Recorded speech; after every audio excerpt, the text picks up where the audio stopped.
What is going on? It is Nate the Game Guy coming back with another video at hand.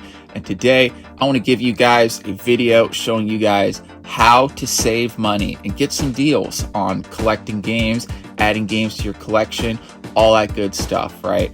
These are some of my personal tips. These are some of the things that I personally do. And these are just a few thoughts that I want to share and ideas to share with you guys on what you can do to save some money, get more games, and get a little bit of some extra cash and, have a good time getting cash and adding games to the collection. So without further ado, let's get started.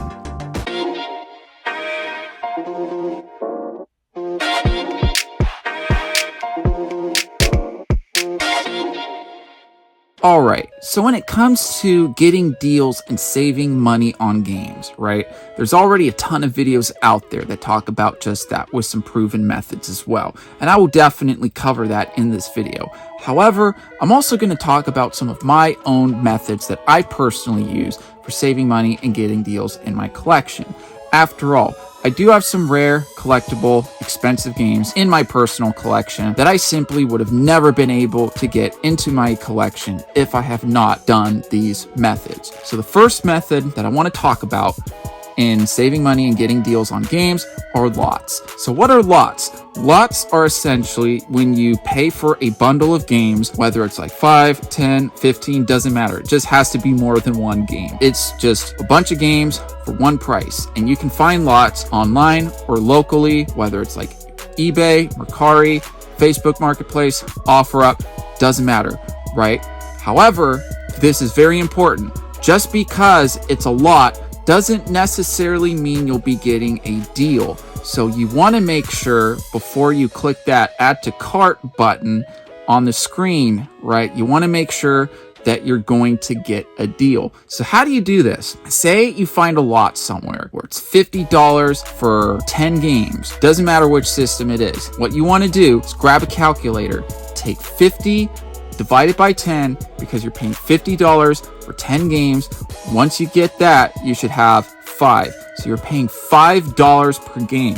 Now, the next step you want to do to make sure that you're going to get a deal out of this is take some of the games. Then you would do is go onto price charting sites or check online to see how much these games are selling for and how much people are paying for them. If you're finding games that are clearly more than $5, of course, it's also up to your judgment to make sure that you're getting a good deal as well. If everything checks out and you're seeing that everything looks good, you're getting a deal. Now, here's my personal tip when it comes to buying lots. Say you find a lot where it's got a game or multiple games in there that I already have already, or that you already have already, right? So a lot of times what I would do is I would sell one of the games or multiple of the games I already have, or maybe it's some games in there that you just personally aren't interested in, right? I would sell those games and then I would recoup some of my money back. Plus I get a little extra profit. So say if there's a game in there that's worth $15 and I paid 5 out of that lot, because after all, 50 divided by 10 means that we're getting $5 per game. And not only would I recoup that $5 back, but I would also get some more money on top of that. Think of that as a little extra coupon that you would be using on your purchase. Or, if you're extra lucky, sometimes you'll be able to do, if you find the right lot, sometimes the lot will pay for itself, plus more if you find the right deal. So lots are a great way to find deals and save money when it comes to collecting games. And continuing the theme when it comes to lots, it's also a wonderful idea to sell lots of your own. So what do I mean? Say you happen to purchase a lot of video games, and say it comes with some games that you just don't like, you just don't want to add, or you just whatever, to some reason you just don't want it, right? So say you get a copy such as Sweet Life of Zack and Cody, and you want to sell it, but clearly this is a game that either is extremely common or it's something that most people aren't going to go out of their way to buy unless if they're like a completionist, such as this. What you would do is keep some of those games to the side from those lots that you purchased. And then what you would do, once you get like enough games to sell it in a decent sized lot, you put something like this and more games such as this all together, and then you throw it up online and sell it So that way, it's a great way to recoup some of your money and get rid of some of these games such as this. It's a great idea to sell lots of your own. And here's a little tip, what I personally do when it comes to selling lots. Sometimes I will sell lots of sports games. Clearly, sports games are games that nobody really cares to collect unless if they're like a completionist or whatever. What I will do is I will say, get multiple copies of 09, 08, not duplicates, NHL 07, 09, whatever.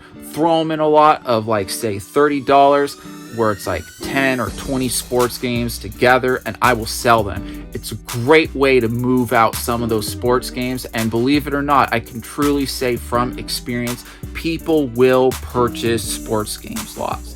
So when it comes to lots, that's definitely something to keep in mind, selling some of your own lots. It's a great way to recoup some of your money and, do your thing. And when shopping online, I strongly recommend that you guys use a Swagbucks account. Now, I am not promoted or sponsored in any way, shape, or form by Swagbucks, but what I can tell you is it's helped me save a lot of money over the years using Swagbucks. So here's how it works. Create a Swagbucks account, you go onto the homepage, look for the website that you're shopping on, such as eBay or Walmart or whatever, or you can use the extension that you can download for your web browser. And say if you go on eBay, you'll get like a little notification if you use the extension where it'll say like 1% cash back or points back on your purchase. So if you make a $100 purchase, you'll get like $1 worth back of points. And you can use those points to redeem gift cards to places such as Walmart, eBay, Best Buy, whatever. And sometimes those gift cards will go on sale where it will only be worth about $22 worth of swag points, but it'll be worth about $25 in terms of gift cards. And I can say it's helped me save a ton of money over the years using Swagbucks. Now, I will be linking a link in the description down below where you guys can sign up. There are other ways that you can get swag points too on Swagbucks, such as completing tasks and taking surveys, even though I personally don't recommend that you take the surveys because I think it's a lot more trouble than it's worth. But what I can tell you is definitely consider creating a Swagbucks account. It can absolutely help save you some money in the long run. And I can truthfully say, like I said, it has helped me make some more purchases into my game collection and helped save me some money. All right, now this method has been talked about so much already when it comes to game collecting, and that is hunting at garage sales, thrift stores, pawn shops. This is the bread and butter for a lot of game collectors out there. However, in my opinion, when it comes to trying to get the best deal, I would recommend garage sailing more because a lot of thrift stores are now asking for ridiculous prices for a lot of stuff, where sometimes they'll be charging $100 for a GameCube, $5 for something like Kinect Adventures. It's hard from a lot of thrift stores to get a good deal, but you can still find good deals at garage sales. However, here's the downside when it comes to garage sailing to some people out there that want to collect games. If you happen to live in a rural area, it can be pretty difficult, if not impossible, to get a good yard sale to go to.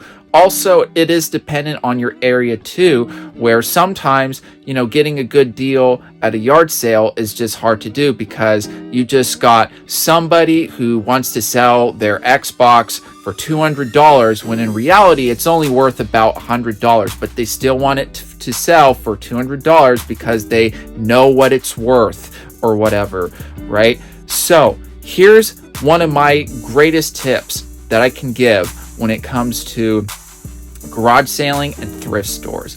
Don't just look for video games when you're going to garage sales and thrift stores. Check out other things that are at the stores and also at the yard sales too. Check clothes, electronics, other collectibles there, other stuff. I'll give an example. One time I tried to get up early to somebody's yard sale. They said they were selling a bunch of PS4 games. By the time I got there, and I got up pretty darn early, somebody already beat me to it, which would have sucked if that's all I decided just to look for. But thankfully, they had some clothes there along with some other goods that I was able to sell and buy, and it was all good. So keep that in mind when it comes to selling stuff and trying to get stuff to get a good deal to help fund your collection.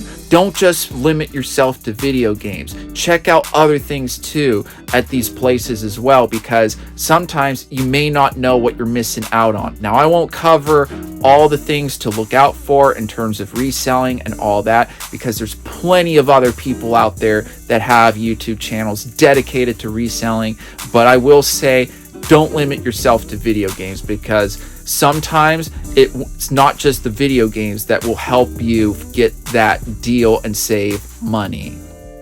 One of my favorite tips when it comes to saving money and getting deals on video games is sometimes it's worth keeping empty cases around. So what do I mean by this?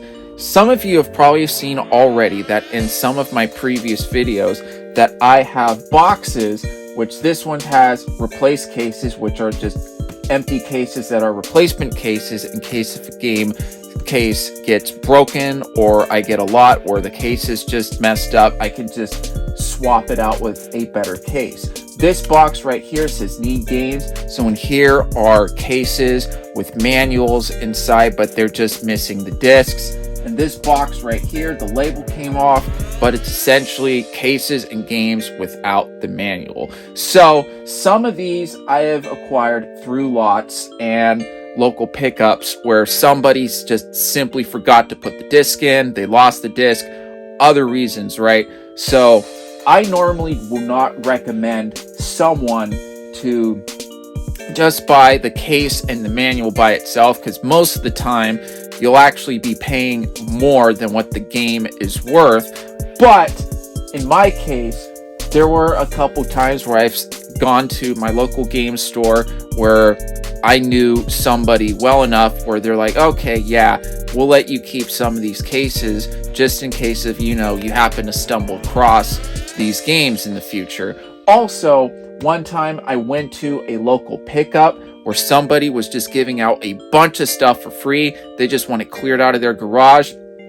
They had a bunch of these empty game cases inside, and I decided to pick them up for free. Yes, they are completely empty, where some of them have the manual and other ones I just use as replacement cases. But I like to keep that is because in the event I happen to find online or whatever the game that I need where it has the case, manual, but it doesn't have the game, I can get a significant discount where I just buy the game disc only, and then that way I just throw it in the case, it's complete in box, goes right into the collection. So if any of you happen to come across an opportunity where you can get empty cases with manuals just like that, it's worth hanging on to, so that way you can get yourself a little bit of a discount in the future. Now, this is one of my favorite methods when it comes to getting deals and saving money on collecting games. That is buying consoles with games. This can be online or locally, but me personally, I notice most of my luck is buying locally. So essentially, I would do is negotiate the price of a console where I would get the console for a lower price and I would sell it online for a higher price, make a little bit of a profit, and then that way I would keep the games that came with the console that I purchased. And the games that I already have, they would be going up for sale too, and the games that I don't have go immediately right into the collection. And of course, all my profits go straight in to buying more games online. And also, I've done this exact same thing to get some pretty rare and expensive games too. For example, I one time bought an Xbox 360 for $100. It came with NCAA 14. I sold the Xbox, sold some of the games that came with it because I already had them, and out of pocket, I was out $20. But I ended up getting a complete in-box copy of NCAA 14, which is worth a lot more than $20. Did the same thing too with the Sega Saturn, where it was a Sega Saturn with a bunch of games included with it. I added up how much all the games were worth, it was easily going to be worth more than if I were to have just bought the game separately than just bought the Saturn. So I bought the Saturn bundled with all these games, sold the console, sold some of the games that I already had already. I was still out of pocket, but I ended up saving a lot of money than if I were to have bought all those games separately. So that's one thing to keep in mind when collecting games and buying games and trying to save money, is sometimes it's worth buying that console that you already have, because if you do the right things, you'll be able to make a good amount of money and you'll be able to add some games into your collection. Alright, so this last tip is basically going to apply to current releases and next-gen releases. So, whenever there's a new game that comes out, it usually launches for $60 to $70 when it launches. However, a lot of these games will drop in price later down the line to like $15, $10, $5, which is usually about a year in or over, a lot of times over. However, the big problem with that, especially when it comes to multiplayer games with online multiplayer, is that these games will have a drop in the community, and unfortunately, the online experience is just not going to be as enjoyable when the game is relevant, new, all that stuff. However, if you're still wanting to save some money, this is a big thing you got to consider. So let's say with a game like Modern Warfare 3 that came out, that game will most likely will drop to like $50, $40, 3 months, 4 months, 5 months in. And there will still be people playing that game, because a lot of people will jump on a game like that when it first comes out, because that, you know, that hype train is like going up, right? So people want to jump on that bandwagon. But, you know, if you want to save money, you got to do things a little bit differently. So, with a game like that, like I said, you want to wait at least a couple months, so that way, you know, you'll be able to save $20, $30 or something like that. But you'll still be able to enjoy yourself, where you still have a decent sized online community where you can go in, play, all that stuff. Now, of course, if you're just interested in single player games and you just want to play it at some point or another, this doesn't really apply. You can just keep on waiting until you feel like the price is right, if it gets to that point.